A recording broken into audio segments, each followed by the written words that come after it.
دا قرار کلیک درنو دوستانو سلامونه او احترامات می قبول کړئ. درنو دوستانو د ډیر ورځې په سوشل میډیا باندې یو خبر ډیر په تیزی سره خوريږي چې د مفتی سردار علي حقانی صاحب زوی پیدا شوی دی او دغه زوی د مفتی صاحب د مرګ د درېمې په ورځ پیدا شوی دی. په دا خبر کې څونه حقیقت دی دغه ټول تفصیل سره په دې ویډیو کې شریکوم. تر اخره را سره پاتې شئ. خو د ویډیو شروع کېدو نه وړاندې کوم ملګري چې زموږ په چینل کې نوي دي او زموږ چینل قرار کلیک یا نوي سبسکرایب کړئ نو مهرباني وکړئ چینل سره ضرور سبسکرایب کړئ او سره د ټلې نه خامخا وخی. دوستانو ویل کېږي چې د مفتی صاحب زوی پیدا شوی دی نو په دې خبر کې څونه حقیقت دی دلته د سره شریکوم. دوستانو دا خبر بالکل دروغ دی چې د مفتی صاحب زوی پیدا شوی دی. د مفتی صاحب زوی نه دی پیدا شوی، دا هغه ضرور د اسحاق زوی پیدا شوی دی چې د مفتی صاحب کشر رور دی، یعنی د مفتی صاحب اوراره په دغه ورځ پیدا شي. دوستانو د مفتی صاحب اوه بچی دي چې په هغه کې 3 جنکې او 4 خلکان دي. په هغه کې په اول نمبر باندې 7، په دویم نمبر باندې اویس، په دریم نمبر باندې یوش او په څلورم نمبر باندې حق نواز چې د ټولو نه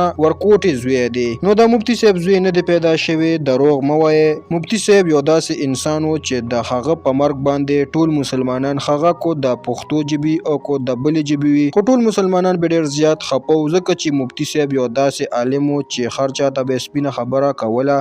دوستانو په داسې انسان باندې خو دا خلک دروغ وایي او مختلف قسم ویډیوګانې د خپل چینل د مخکې کولو دپاره او د خپلو ویوز ډیرولو دپاره هغه پسې مختلف قسم ویډیوګانې جوړوي. نو زه خلکو ته دا وایم چې داسې دروغ مه وایئ، د خپل مفادو دپاره د چا عزت سره لوبې مه کوئ. مفتی صاحب یو ډېر ښه انسان و، په هغه پسې اوس داسې فضول ویډیوګانې مه جوړوئ چې کله په ویډیو کې یو خبره کړي او کله بله خبره کړي. نو د الله تعالی نه یره وکړئ او داسې ویډیوګانې مه جوړوئ. دوستانو زموږ نننۍ ویډیو تر دې ځای پورې وه چې د تاسو سره مو شریکه کړه. د نورو داسې معلوماتي ویډیوګانو دپاره د سره زموږ قرار کلیک چینل ضرور سبسکرایب کړئ. مننه کوم چې ویډیو مو را سره تر اخره پورې وکتله او د بلې ویډیو پورې د لوی الله په امان.